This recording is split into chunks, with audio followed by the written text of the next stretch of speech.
Hello students.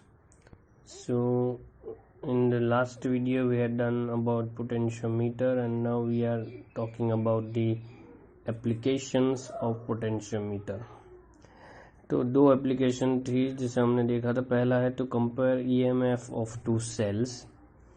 तो उसके लिए ये जो है सेटअप है. यहाँ ए टू सी ये पोटेंशियोमीटर का वायर है. यहाँ पर ये हमारा ड्राइवर सेल है और ये रिहोस्टेट है. और यहाँ ये दो जो बैटरी है हमें इन दो बैटरी का या सेल का ईएमएफ कंपेयर करना है. यहाँ पर जो हमने यूज़ किया है ये है टू वे की. टू वे की से क्या होगा कि पहले मैं इसको E1 को गैल्वेनोमीटर के साथ कनेक्ट करूँगा, सर्किट में कनेक्ट करूँगा और उस वक्त E2 जो है वो सर्किट में कनेक्ट नहीं हुआ है. फिर बाद में मैं E2 को जब कनेक्ट करूँगा तो E1 सर्किट में कनेक्ट नहीं होगा. तो इसलिए यहाँ पर हमने टू वे की यूज़ की है. फिर एक गैल्वेनोमीटर है और ये है हमारा जॉकी. करंट को कंट्रोल करने के लिए हमने यहाँ पे रेजिस्टेंस बॉक्स भी लगाया है. नाउ ये हम शुरू करते हैं कि हम किस तरीके से ईएमएफ को मेजर कर सकेंगे. उसके लिए पोटेंशियोमीटर के बारे में आपको पता है कि हमने किया था कि the potentiometer the principle is that the potential fall is directly proportional to the length. और उसमें दो कंडीशंस थी. पहली कि वायर जो है यूनिफॉर्म क्रॉस सेक्शन का होना चाहिए और दूसरा कि करंट जो है वो कांस्टेंट रहना चाहिए. फिर हमने ये प्रोपोर्शनलिटी साइन हटाई थी इक्वल टू और एक कांस्टेंट लगाना पड़ेगा. लास्ट वीडियो में हमने के लगाया था इस बार हम फाई लगा देते हैं. टेक्स्ट बुक में भी आई थिंक फाई दिया हुआ है. So we write it as phi into L. सो यहाँ पर जो ये फाई हुआ उसे हम पोटेंशियल ग्रेडियंट बोलते हैं, पोटेंशियल पर यूनिट लेंथ. तो हम इसका इस्तेमाल करेंगे और कंपेयर करेंगे ईएमएफ को. तो अब ये जो हमारा ड्राइवर सेल है वो इस एसी वायर को वोल्टेज प्रोवाइड करता है और यहाँ पर हमारा ईएमएफ 1 E1 और E2 का सेल है. तो पहले हम E1 को कनेक्ट कर देते हैं. यहाँ E1 को ऐसे कनेक्ट कर देते हैं. तो E1 को अगर हम कनेक्ट करेंगे तो we know that according to the principle of potentiometer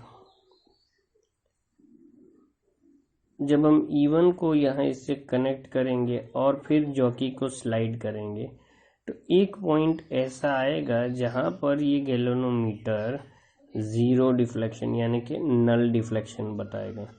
जब पोटेंशियोमीटर नल डिफ्लेक्शन बता रहा है, जब ये गैल्वेनोमीटर नल डिफ्लेक्शन बता रहा है उसका मतलब ये है कि गैल्वेनोमीटर में से कोई करंट नहीं जा रहा है. उसका मतलब ये है कि ये E1 जो सेल है उसके अंदर से कोई करंट नहीं जा रहा है. और जब कोई करंट नहीं जाता है सेल के अंदर से उस वक्त जो वोल्टेज हम मेजर करते हैं उसे ईएमएफ बोलते हैं. तो यहाँ हम जॉकी को स्लाइड करेंगे और स्लाइड करने पर एक पॉइंट ऐसा आएगा जहाँ पर हमें नल डिफ्लेक्शन मिलेगा. और लेट अस से कि वो जो लेंथ आती है we will measure the length from this point A. वो जो लेंथ आती है we will call it L1. So clearly ये इसका जो ईएमएफ है E1 is proportional to L1. उसका मतलब है कि E1 is equals to 5 into L1. Similarly अगर हम बात करते हैं कि जब E2 कनेक्ट किया गया है तो उस वक्त भी ऐसा ही होगा. Now let us use the Kirchhoff rule over here. So using the Kirchhoff's rule, what we get over here is पहले हमें एक लूप लेनी पड़ेगी ऑन लूप. और देखो हम कौन सी लूप लेते हैं. ए से शुरू करते हैं, ए से J1 पे, J1 से G पे, G से E1 पे और E1 से वापस A के ऊपर। So what we get is A से J1 के ऊपर जो वोल्टेज चेंज है, जैसे कि हमें पता है कि वो है 5 इंटू L1। और फिर हम R और G पर जाते हैं, क्योंकि यहाँ नल डिफ्लेक्शन आया है इसलिए यहाँ से कोई करंट नहीं जा रहा है, इसलिए यहाँ पे पोटेंशियल ड्रॉप नहीं होगा। और हम आगे बढ़ते हैं यहाँ पर। सो यहाँ हम गैल्वेनोमीटर में से 0 लिख देते हैं और बैटरी के हम नेगेटिव टर्मिनल के ऊपर आ रहे हैं। So let us write over here -E1 is equals to 0। ये हमारा किरचॉफ लॉ के हिसाब से। अगर आप इसको माइनस लिखते हो तो इसको प्लस लिखना पड़ेगा। So that is okay. So what we get finally is what we have over here. जो यहाँ पर हम लाए थे डायरेक्टली, वो हम किरचॉफ लॉ से लेकर आए हैं। So we get 5 into L1. So that is equation number 1. And similarly we can also get, similarly जब हम E1 की जगह E2 को कनेक्ट कर देंगे और E1 को डिसकनेक्ट कर देंगे, उस वक्त मान लो कि यहाँ J2 के ऊपर आके नल डिफ्लेक्शन आता है। So that length from A to J2 will be L2 और हमारा आंसर जो है वो E2 is equals to 5 into L2 आएगा। So that is equation number 2. Now just simply dividing these two, what we get, dividing 1 and 2, what we get is E1 by E2 is equals to 5L1 by 5L2. This 5 gets cancelled, so we get E1 by E2 is equals to L1 by L2.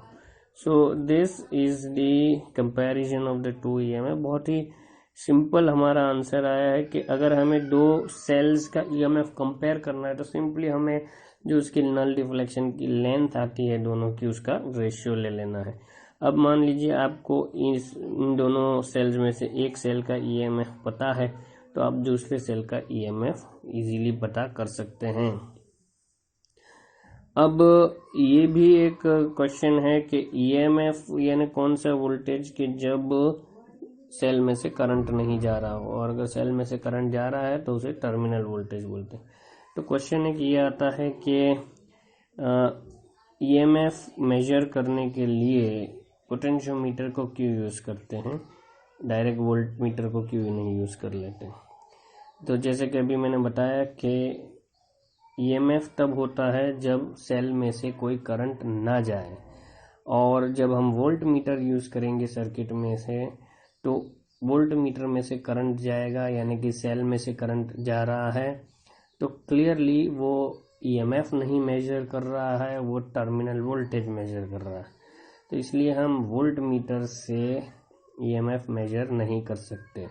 मगर potentiometer के case में null deflection पे काम करता है, यानी galvanometer में से कोई करंट नहीं जा रहा है, यानी कि सेल में से कोई करंट नहीं जा रहा है। अगर सेल में से कोई करंट नहीं जा रहा है तो जो आंसर हमारा आता है वो EMF होता है और टर्मिनल वोल्टेज नहीं होता है। दूसरी इम्पोर्टेंट बात हमें ये यहाँ पे ध्यान रखनी है कि ये ड्राइवर सेल है जो इसको पोटेंशियल प्रोवाइड कर रहा है। सो लेट अस से कि ये ड्राइवर सेल 4 वोल्ट्स का है और ये जो बैटरी है इसका EMF लेट अस से के 2 वोल्ट्स है। सो क्लियरली ये मान लो कि अगर ये पूरा 4 वोल्ट यहाँ से यहाँ पर मिलता है उसको A to C में, तो ये नल डिफ्लेक्शन E1 का यहाँ पर आएगा। क्यों यहाँ पर आएगा? क्योंकि पूरा अगर 4 वोल्ट है 0, 1, 2, 3 और 4 वोल्ट, तो क्लियरली यहाँ पे 0, 1 और ये 2 वोल्ट्स यहाँ पर आएंगे। सो जो कि जो है हमें आसपास यहाँ पर बताएगा नल डिफ्लेक्शन। अगर ये 1.5 वोल्ट होगा तो अप्रोक्सीमेटली यहाँ पर नल डिफ्लेक्शन बताएगा। बट मान लो कि अगर ये जो EMF है इस सेल का जो हमने यूज़ किया है वो 5 वोल्ट्स है और जो ड्राइवर सेल हमारा है वो 4 वोल्ट्स है, तो कहाँ डिफ्लेक्शन, कहाँ पर नल डिफ्लेक्शन बताएगा, कहीं नहीं, क्योंकि ये 1 2 3 4 हो गया, 5 तो आएगा ही नहीं इसमें। So clearly there will be no null deflection over here. इसलिए ड्राइवर सेल का ईएमएफ हमेशा हमारा जो यूज्ड सेल है उससे ज़्यादा ही होना चाहिए। अगर ज़्यादा नहीं हुआ तो नल डिफ्लेक्शन नहीं आएगा। So I hope that is clear. तो ये उसका पहला यूज़ है, to compare the EMF of two cell. और इजीली हम लोग simply by using the null deflection length we can simply find out the EMF of the compare the EMF of the two cells by dividing it.